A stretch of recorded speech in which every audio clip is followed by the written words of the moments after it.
Irmãos, nós temos agora a exposição da palavra de Deus.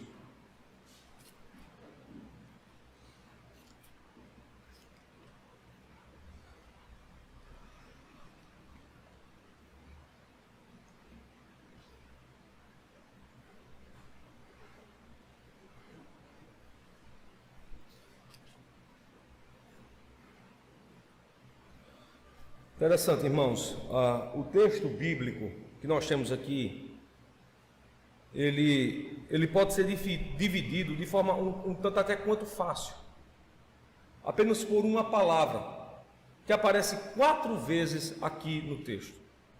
É a palavra quando. Veja, o primeiro quando vai do verso 1 ao verso 5. Essa, portanto, é a primeira mensagem que Deus dá ao seu povo. O segundo quando vai do verso de número 6 e se estende até o verso de número 11. O terceiro quando vai do verso de número 12 e se estende até o verso de número 17. Esse é o terceiro. E o último quando vai aí estabelecido, bem colocado, no verso de número 18. É aqui, portanto, que nós temos a divisão natural do capítulo 13 do livro de Deuteronômio. O primeiro quando fala contra aqueles que, se passando por mensageiros do Senhor. Então você tem 2 expressões que definem esses mensageiros.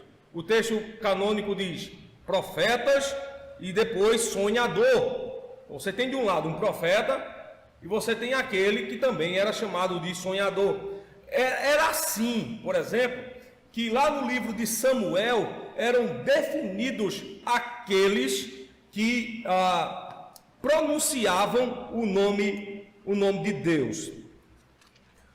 Eu gostaria de, nesse momento, de fazer lembrança aos irmãos desse fato notório. No livro de 1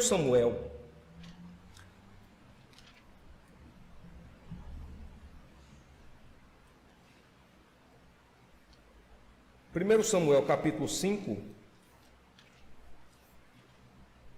você tem a descrição que a própria palavra de Deus faz daqueles que invocam ou pronunciam o nome do Senhor. Irmãos, por gentileza, abram a palavra do Senhor.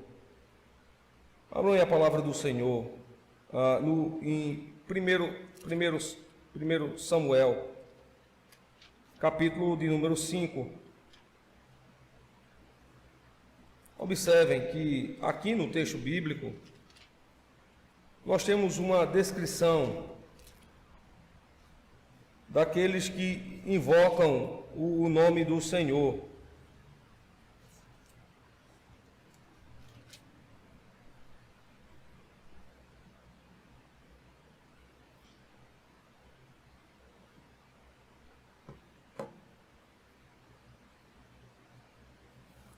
A não ser que eu tenha feito uma marcação equivocada,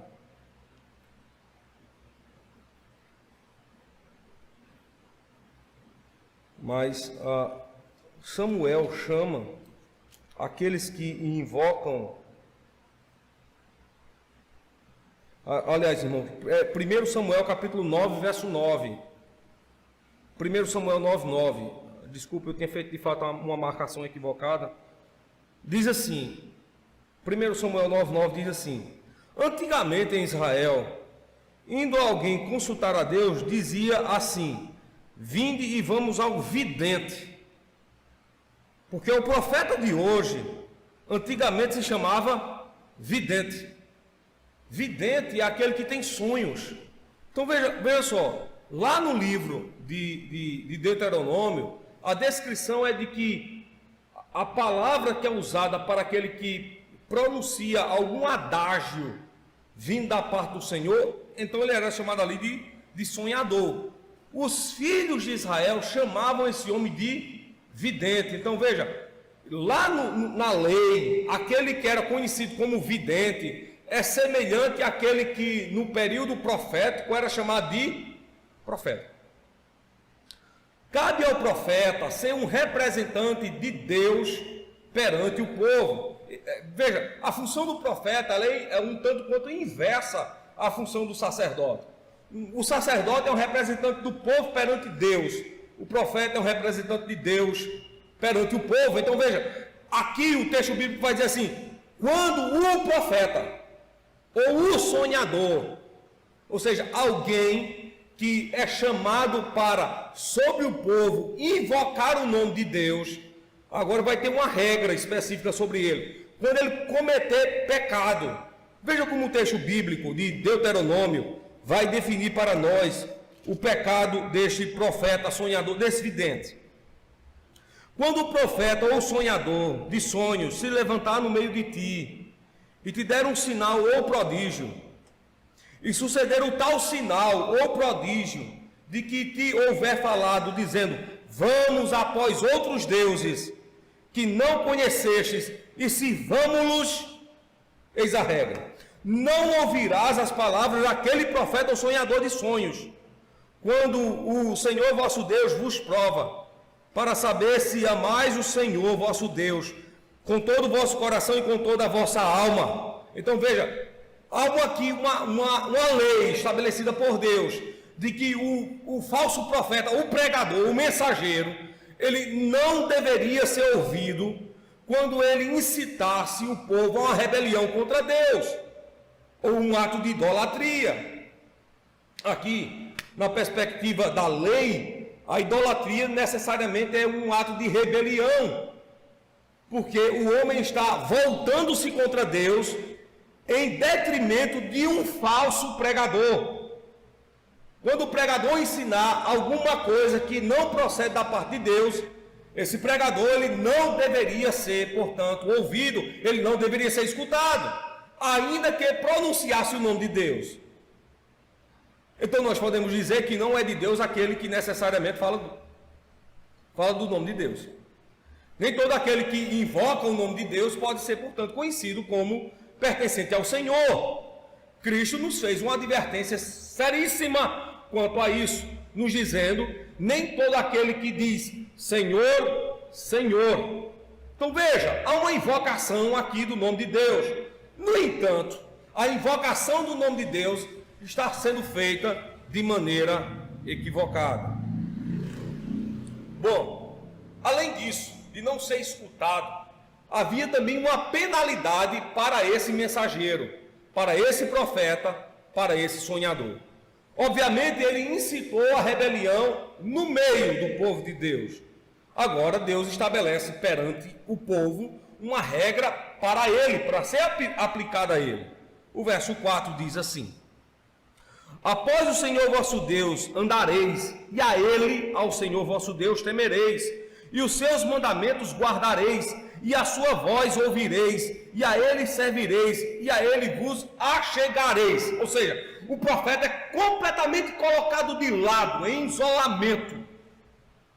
Tudo que ele fez não será consentido. O seu chamado foi para que os homens se destacassem do Senhor e fossem a outros deuses. Ao Senhor estabelece uma lei, dizendo que somente o Senhor deve ser servido. Observem os verbos que aparecem aqui no verso de número 4. Após o Senhor vosso Deus andareis. Então, após o Senhor vosso Deus andareis, uma vez que o Senhor vai à frente, lembrem-se, nesse ato de peregrinação, o Senhor sempre estava adiante do povo. Pela manhã, qual era a forma que Deus se revelava? Uma coluna de nuvens. À noite, o Senhor se revelava como uma coluna de fogo. Então, o Senhor indo, o povo segue. Veja, não segue o profeta. O povo segue ao Senhor. Segundo, a ele temereis. O sentido aqui de temer é de atender ao chamado. Temer aqui é atender ao chamado. É a mesma expressão que aparece no capítulo 3 de Gênesis, quando Deus chamou pelo nome a Adão, e esse, não temendo ao Senhor, o que fez? Correu. e tentou se esconder da presença de Deus. Veja, aqui nós tememos a Deus e não corremos da sua face. Ainda que ele esteja em uma coluna de nuvens, ou ainda que ele se revele como uma coluna de fogo, nós o tememos e o seguimos. E esse é o dever do verdadeiro profeta: não chamar o povo após si, mas chamar o povo para estar perante Deus. Os seus mandamentos guardareis. Lembre-se que o sentido aqui de guardar é duplo. Não somente eu guardo, mas eu os aprendo. Então veja, o que fica no coração do homem não é aquilo que o falso profeta, o falso mensageiro assinala, mas aquilo que Deus requer do crente. Os meus mandamentos, portanto, sejam inculcados em seu coração. A voz do verdadeiro pastor deve ser ouvida. A voz do verdadeiro pastor não nos chama para pecarmos contra Deus, né? Num livro de um escritor famoso aí, e por sinal cristão, né? C.S. Lewis, ele diz assim: a verdadeira companhia é aquela que nos faz nos aproximar de Deus, né? Quando C.S. Lewis, num livro intitulado Cartas de um Diabo ao seu Aprendiz, ele diz que a verdadeira companhia é aquela que nos leva à presença de Deus. Ou seja, o nosso verdadeiro amigo, o nosso verdadeiro irmão, o nosso pastor, no sentido de pastor, aquele que pastoreia um rebanho, ele não deve ser alguém que nos leve para distante de Deus, mas aquele que nos leve para bem próximo do Senhor. Então veja, então o profeta aqui vai ser literalmente colocado de lado, porque ele está sendo um falso mensageiro. Ele não está sendo alguém digno de atenção. Ele não está nos levando para longe do Senhor, quando deveria nos estar levando para perto de Deus. A ele servireis e a ele vos achegareis. A palavra servir aqui é cultuar. Tanto no texto hebraico, quanto no texto grego, a expressão de culto, ela é uma expressão que envolve serviço. Vocês devem levar em consideração que o culto na antiga aliança, ele era realizado com a perspectiva de haver sacrifício. O culto na nova aliança, de semelhante modo, uma vez que para haver culto hoje, foi necessário haver um único e perfeito sacrifício, que foi o sacrifício de Cristo. Então, culto envolve sacrifício. Não mais hoje os sacrifícios de animais, mas hoje o sacrifício daquele que por nós se deu, o sacrifício de Cristo, o Redentor. Então veja, servir ao Senhor necessariamente envolve culto, adoração. E por fim ele diz assim: a ele vos achegareis. Achegar é andar com ele. Veja, se você anda no caminho do Senhor, é a primeira premissa que tem aqui no verso 4. A última premissa é que com ele você permanece. Então eu cheguei à presença de Deus e com ele eu permaneço. Entenda só, irmãos. Há aqui uma verdadeira colocação de palavras. Observe que se alguém entre nós fosse usar as premissas aqui do verso de número 4, certamente logo depois da primeira premissa, andar com o Senhor, literalmente poderia usar a expressão achegar-se a Deus. Então, uma vez que eu ando com ele, eu me achego a ele. Mas observe que uma vez que eu ando no caminho do Senhor, ele me prende a ele de tal forma que ele me une ao temor, ele me une à guarda dos seus mandamentos, ele me une à escuta da sua palavra, ele me une por causa do culto, e aí eu estou verdadeiramente achegado a Deus. Eu ando permanentemente com ele. Então veja, o verdadeiro profeta faz isso. O falso profeta nos leva a adorar outros deuses e a nos afastarmos do Senhor. É natural uma consequência disso, uma vez que tal profeta estaria, portanto, divorciado de Deus, a partir do momento que, em não ouvindo a palavra do Senhor, fala conforme o desejo, a vontade e a inclinação do seu coração. Qual será, portanto, o juízo que Deus estabelece agora para o profeta? Ele tomou o caminho de um outro Senhor. Ele ensinou o povo de Israel a pecar contra Deus. O que é que lhe sobrevirá? Verso 5 diz assim: e aquele profeta ou sonhador de sonhos morrerá, pois falou rebeldia. Observe bem que o pecado da idolatria causado nos versos de número 1 e 2 tem como consequência aqui a rebelião. E a rebelião aqui é literalmente freada pelo Senhor. Pois falou rebeldia contra o Senhor vosso Deus, que vos tirou da terra do Egito e vos resgatou da casa da servidão, para te apartar do caminho que te ordenou o Senhor teu Deus, para andares nele. Assim tirarás o mal do meio de ti. O que é que se faz agora ao profeta? Ele vai ser eliminado do meio do povo. Não se espante agora com o que eu vou lhe dizer. E se hoje acontecer isso no meio de nós, o que é que se faz com esse profeta? Observe só, irmãos, os puritanos, eles diziam que os pregadores são profetas. Se você voltasse a 400 anos atrás e escutasse uma pregação puritana, você ia ver que os puritanos, eles chamavam os pastores de profetas.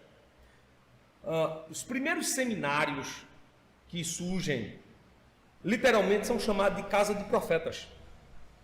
Eu tive a oportunidade de frequentar, para mim, os 2 melhores seminários do Brasil. Foi o seminário do Betel brasileiro e também me formei lá no seminário presbiteriano do Norte. Interessante que essas 2 casas são chamadas de casas de profetas. Carinhosamente são chamadas de casas de profetas. Porque a função do profeta não é outra coisa, a não ser professar aquilo que Deus lhe revelou do meio das palavras do fogo, que são as suas palavras, que estão aqui detidas nas Escrituras Sagradas. Então, uma vez que hoje nós temos profeta ainda no nosso meio, a partir do momento em que um pregador anuncia a palavra de Deus por meio da Escritura, eu lhe faço uma pergunta. Veja, isso é uma pergunta retórica, você responde para si. Veja, o que é que acontece com o profeta hoje que anunciar ao povo um caminho que não seja o caminho de Deus? Veja, pela lei do Senhor ele deve ser morto. E hoje, como é que deve ser feito? Como é que deve ser feito? Imagine só. Eu vou lhe ajudar na sua resposta. Todo o culto do Antigo Testamento e da Antiga Aliança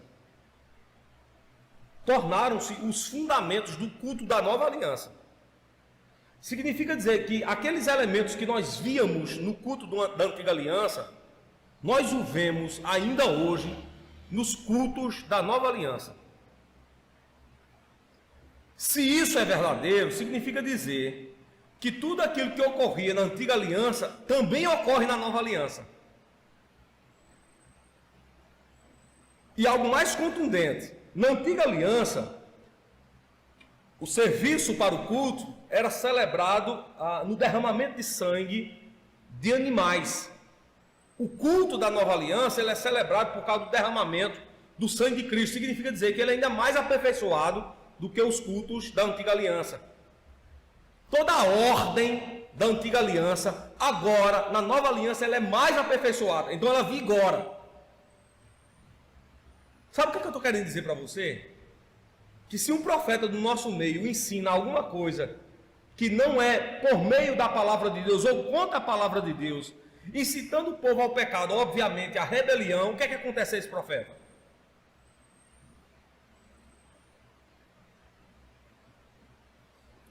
Bora, vamos deixar as Escrituras responder, né?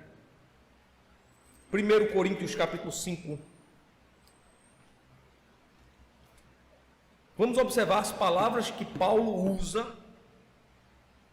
para falar acerca desse profeta. 1 Coríntios capítulo 5.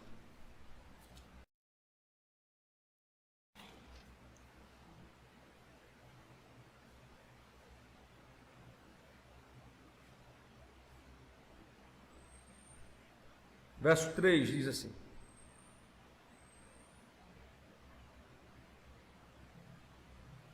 eu, na verdade, diz Paulo, ainda que ausente no corpo, mas presente no espírito, já determinei, como se estivesse presente que o tal ato praticou, em nome do Senhor Jesus Cristo, junto vós e o meu espírito, com o poder de nosso Senhor Jesus Cristo, seja esse personagem que entre o povo comete o pecado, este tal entregue a Satanás para destruição, seja este tal entregue a Satanás para a destruição da carne, para que o espírito seja salvo no dia do Senhor. Observe que Paulo aqui leva em consideração a regra de Levítico, de Deuteronômio, dizendo que o infrator, nesse caso aqui, aquele que pecou e leva o povo a pecar, seja entregue a quê? A Satanás, para a destruição de quê? Da carne. O que seria a destruição da carne? Se não fosse a morte. Como é que isso acontece? Ora, irmãos, quando você tem um estado teocrático, aquele que peca deliberadamente contra Deus e ensina o povo a rebelar-se contra o Senhor, ele necessariamente é morto. Nós não vivemos num estado teocrático. O que é que a igreja faz com aquele que peca entre nós? Ele será naturalmente excomungado. Ele vai ser retirado do corpo de Cristo. Ele vai ser colocado na congregação lá de fora. Lembram? Só existem duas congregações no mundo: a congregação de Cristo e a congregação de Satanás. Se ele não congrega na congregação de Cristo, ele vai congregar na congregação de Satanás. E qual é a penalidade para esse? A destruição da carne, a morte, irmãos. Agora, olha só, aí você diz assim, pastor, mas o Estado brasileiro, no caso, ele não aplica a pena de morte. Mas a igreja acabou de aplicar, a partir do momento em que retirou do seio dela aquele que é contrário aos ensinos de Cristo.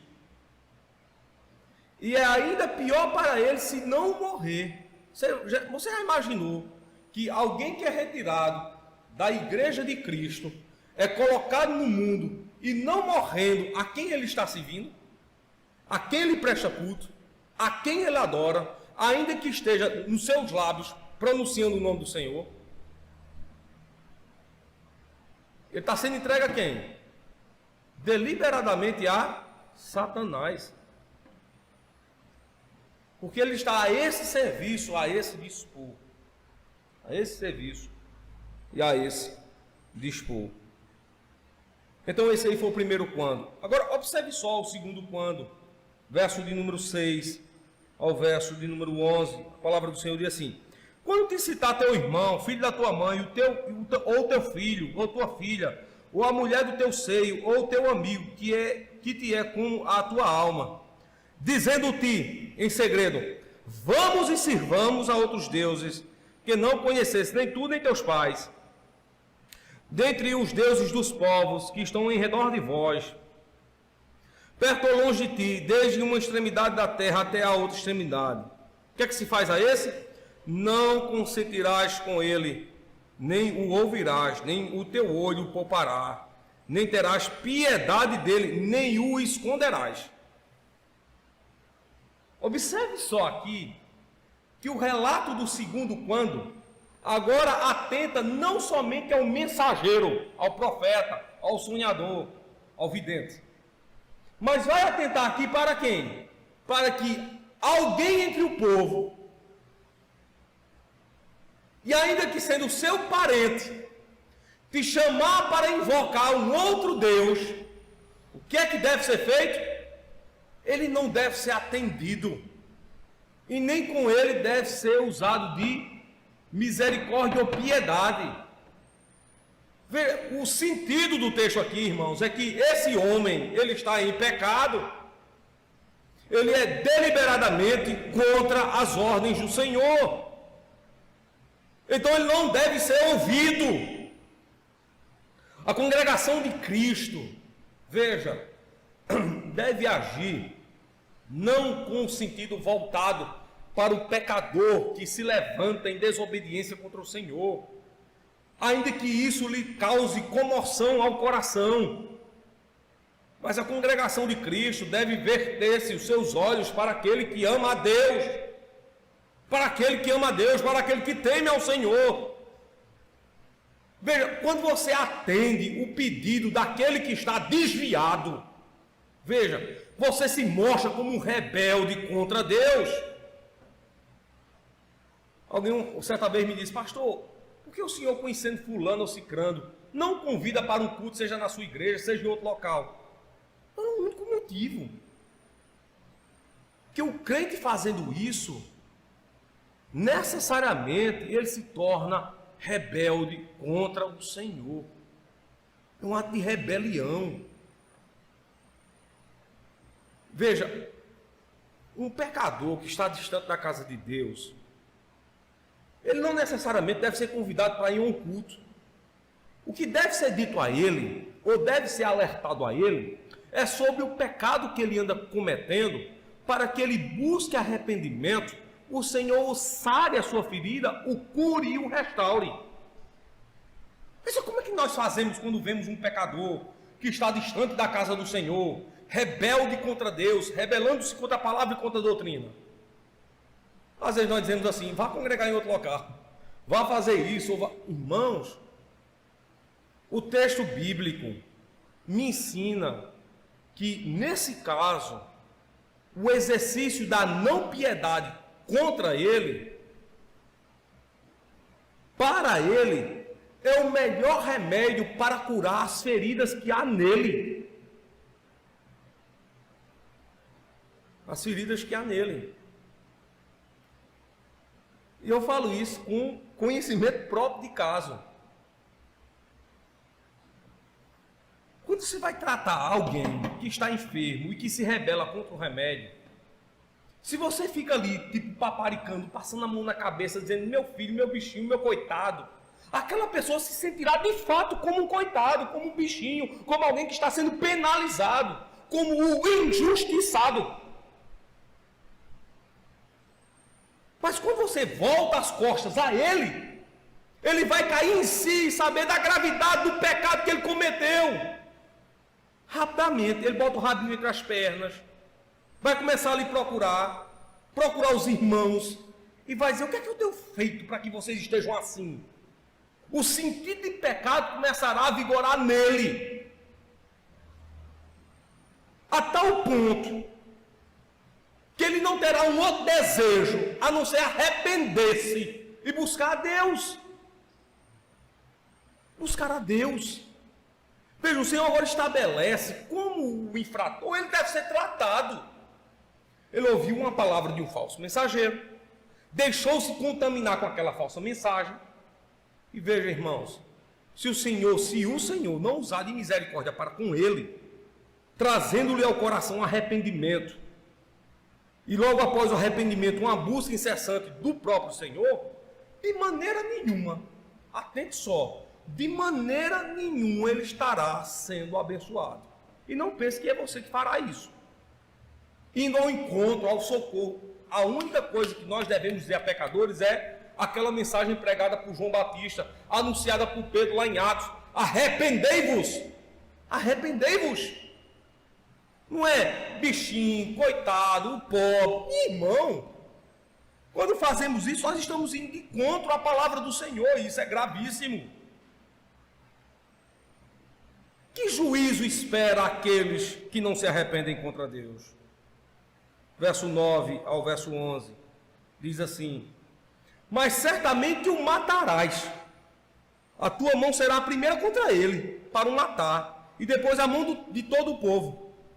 E o apedrejarás até que morra, pois se procurou apartar do Senhor teu Deus, que te tirou da terra do Egito, da casa da servidão, para que todo Israel o ouça e o tema, e não torne a fazer semelhante maldade no meio de ti. Bora voltar lá para 1 Coríntios capítulo 5. A nossa leitura foi até o verso 5. Agora, observe só a continuidade do que Paulo fala, quando nós aplicamos a pena de disciplina, aqui no caso a excomunhão, contra aquele que tem pecado contra Deus. Veja só, verso 6. Não é boa a vossa vanglória, ou seja, não é boa o vosso orgulho. Vanglória aqui é no sentido de orgulho. Não sabeis que um pouco de fermento aqui é similar a pecado. Faz levedar toda a massa aqui é todo o corpo de Cristo, toda a igreja. Purificai-vos, pois, do fermento velho, para que sejais uma nova massa, assim como estáis sem fermento, porque Cristo, nossa Páscoa, foi sacrificado por nós. Então vejam só, aqui a igreja é comparada a um pão de massa sem fermento. O texto no verso 7 nos diz até que pão é esse. É o pão da Páscoa. O pão da Páscoa era conhecido como um pão ázimo, um pão sem fermento. O pouco de fermento aqui, um pouco de pecado, deve ser o quê? Retirado, para que a massa não sofra, não inflame, não inche, não adoeça. Perceba só, irmãos. Paulo agora nos diz como essa pena de morte é aplicada. Fazendo o quê? Retirada do fermento da massa, para que a massa não seja contaminada. Quando você vê um infrator no meio da igreja, rebelando-se publicamente contra o Senhor, e deixa eu dizer algo para vocês. Quando eu chamo aqui esse personagem de infrator, eu não estou dizendo que os demais irmãos, eu inclusive, você, não comete pecado. Não é isso que o texto bíblico inspira, não é isso que o texto bíblico exala, não é isso que o texto bíblico ensina, não é isso. Nós somos pecadores e pecamos contra o Senhor. Mas observe que o pecado que está sendo punido aqui é aquele pecado que é pronunciado, que é dado notícia dele, que se faz notório. É alguém que peca e com orgulho no seu pecado anuncia, dizendo assim: façamos assim, façamos assim, façamos isso. Alguém diz: mas isso é contra o Senhor. Mas o pecador continua ali investido na prática do pecado e diz assim: mas façamos isso. É esse pecador que, não envergonhado do seu pecado, mas cheio de orgulho, que será colocado fora da congregação. Fermento que será retirado da massa, para que a massa não levede, para que a massa não inflame, não inche, né?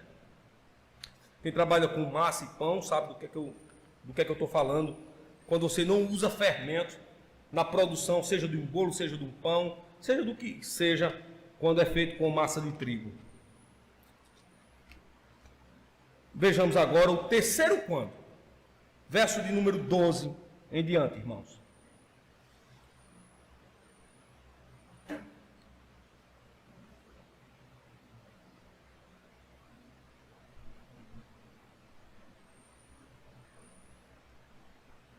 Quando ouvires dizer de algum das tuas cidades que o Senhor teu Deus te dá para ali habitar, uns homens filhos de Belial que saíram do meio de ti, incitaram os moradores da cidade dizendo: vamos, e se vamos a outros deuses que não conhecestes, então inquirirás e investigarás, e com diligência perguntarás, e eis que, sendo verdade, e certo que se faz tal abominação no meio de ti, certamente ao fio da espada os moradores daquela cidade, certamente ferirás ao fio da espada os moradores daquela cidade, destruindo a ela e a tudo que nela houver, até os animais.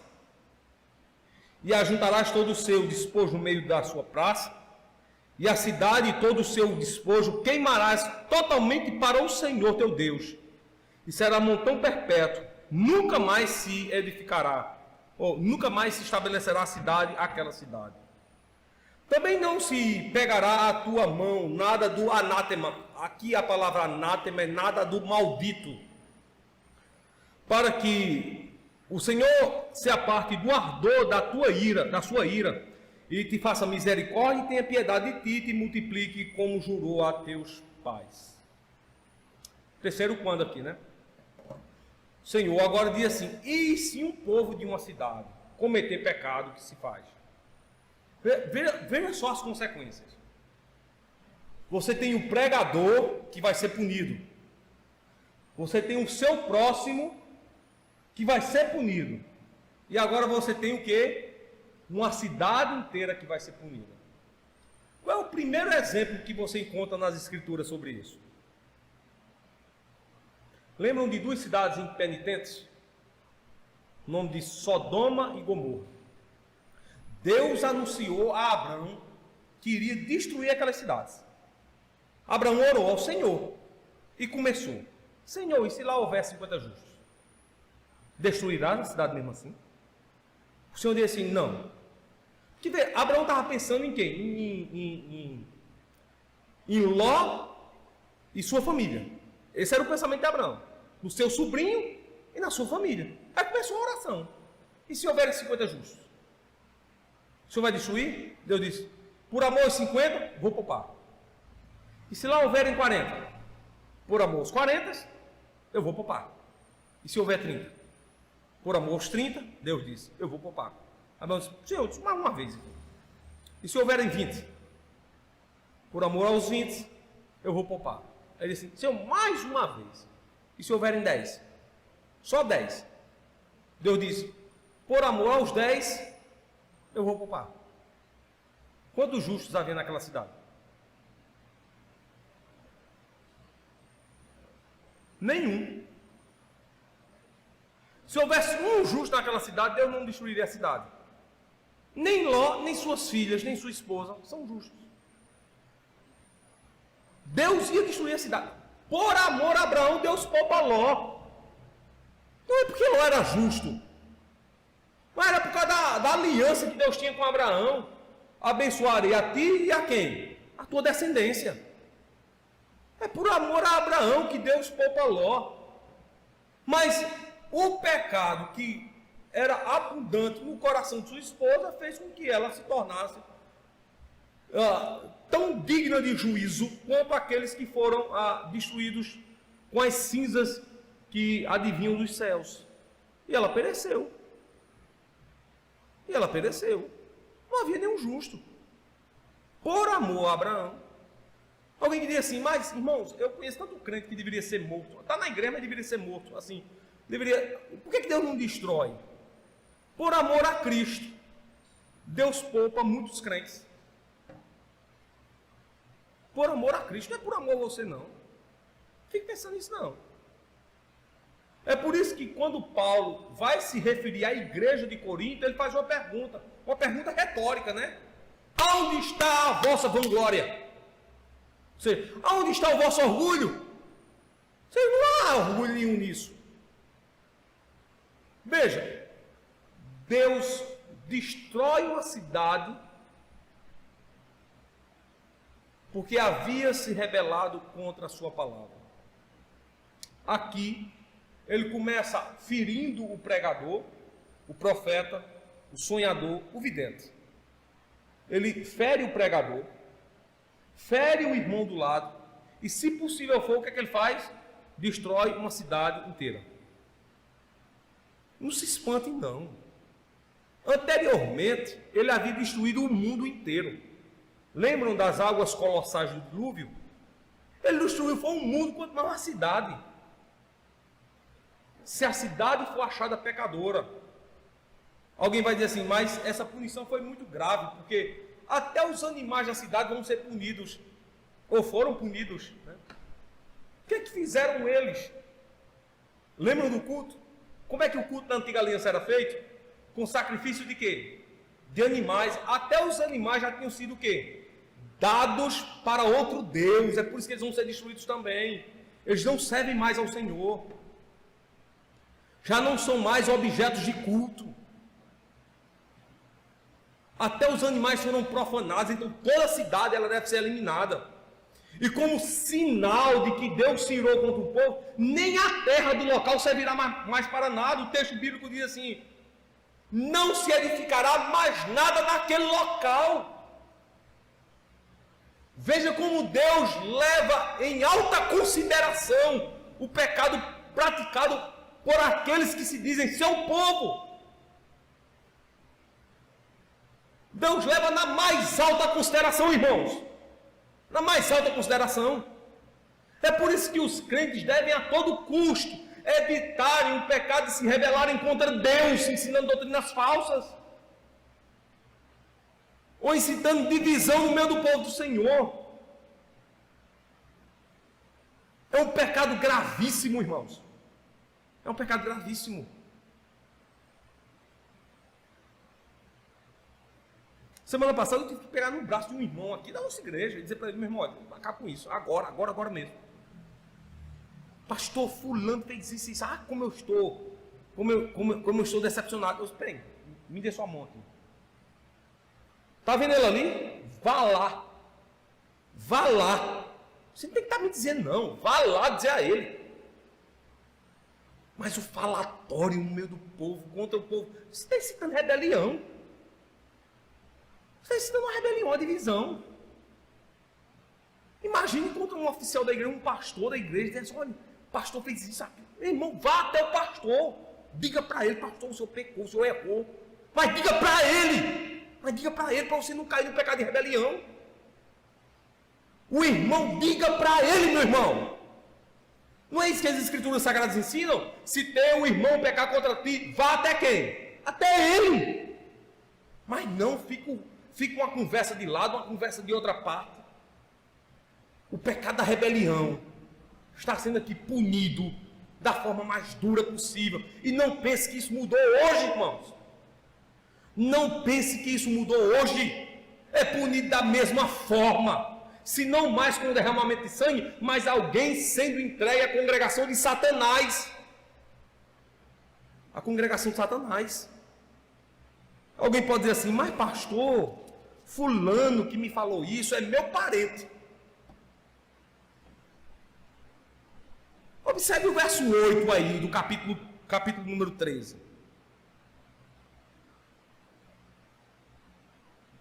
Não consentirás com ele, nem o ouvirás, nem o teu olho poupará, nem terás o quê? Piedade dele, nem o esconderás. Ou seja, aí não pode dar abrigo àquele que se rebela contra o Senhor, pecando contra a sua palavra. Alguém pode dizer assim: mas pastor, ele está falando é do Senhor, não é de Deus. Meu irmão, entenda, a partir do momento em que é cometido um pecado, o pecado que é feito contra o irmão, é literalmente um pecado contra Deus e contra a sua palavra. Quando Davi se envolveu ali com Batseba, e foi um pecado lá do adultério, quando Davi vai fazer aquela oração do Salmo 51, o que ele diz na oração do Salmo 51? Senhor, eu pequei contra Urias, e contra Urias pequei. Não. Ele diz assim: Senhor, eu pequei contra ti, e somente contra ti. Todo pecado é um pecado contra Deus. Quando você oculta o pecado de alguém, que alguém veio falar de alguém para você, você está literalmente incitando uma rebelião no meio do povo do Senhor. No meio do povo do Senhor. Então faça isso, irmãos. Qualquer irmão que chegar perto de você e dizer assim: fulano fez isso, eu estou envergonhado, eu estou humilhado, eu estou, sei lá, que palavra usa? Nem sei que palavra pode se usar. Meu irmão, diga, literalmente, pegue na mão dessa pessoa e manda ela calar a boca, cale sua boca. Se ele pecou, vá até ele, resolva com ele. Quando você escuta e não diz nada, você está sendo conivente. Conivente. Está exercitando o pecado e rebelião no meio do povo de Deus. E pode acontecer com você o que aconteceu com o profeta, o que aconteceu com o irmão próximo, o que aconteceu com a cidade inteira. Com a cidade inteira. E aqui, irmãos, vejam uma proporção. Deus pode punir o pregador se ele incitar a rebelião. Deus pode punir o irmão se incitar a rebelião. Se Deus punir uma cidade inteira, será que ele não pode punir uma igreja? Veja a proporção. Ele puniu o profeta. Puniu o pregador, o pastor. Ele puniu o irmão, você. Mas ele pune depois uma cidade inteira. Então observe a proporção, uma cidade inteira. Será que esse Deus que puniu uma cidade inteira não pode punir uma igreja? Obviamente que sim, né? Obviamente que sim. Então, deste lado, o pecado da rebelião. Quarto comando, e aqui nós encerramos. Verso número 18. Quando ouvires a voz do Senhor teu Deus, para guardares todos os seus mandamentos, que hoje te ordeno, para fazeres o que for reto aos olhos do Senhor, teu Deus. Quando é que isso agora deve ser feito?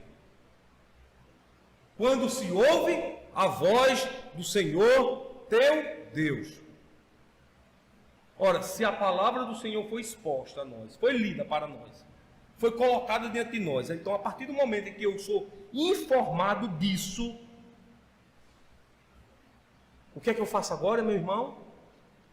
Eu não pratico os pecados ou o pecado do capítulo 13. E eu não consinto com aqueles infratores apontados no capítulo 13. Seja o pregador, seja o irmão, seja toda uma cidade. E aqui, de acordo com a proporção que nós devemos fazer, uma igreja. Bom, irmãos, a fim de aplicar agora o capítulo 13 à nossa vida, então eu quero lhe lembrar de uma coisa.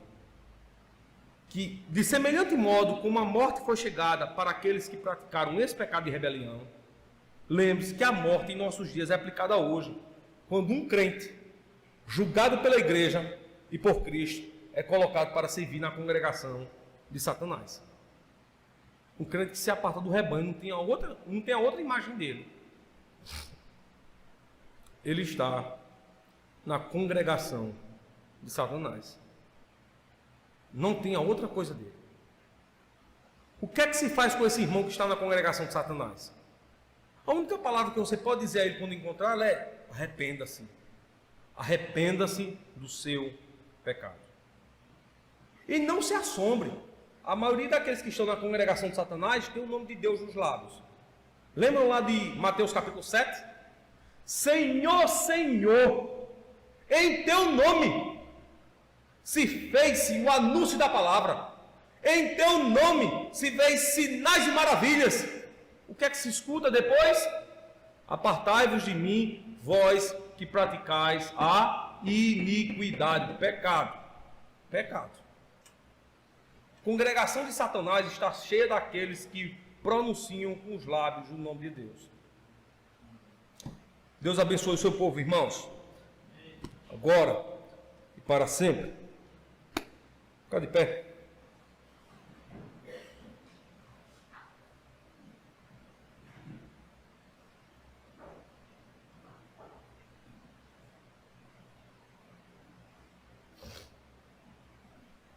Irmãos, nesse momento nós vamos orar com gratidão ao Senhor.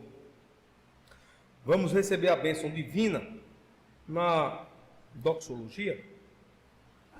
Nós vamos cantar o cântico de número 28 do Inário. Ok? Vamos lá.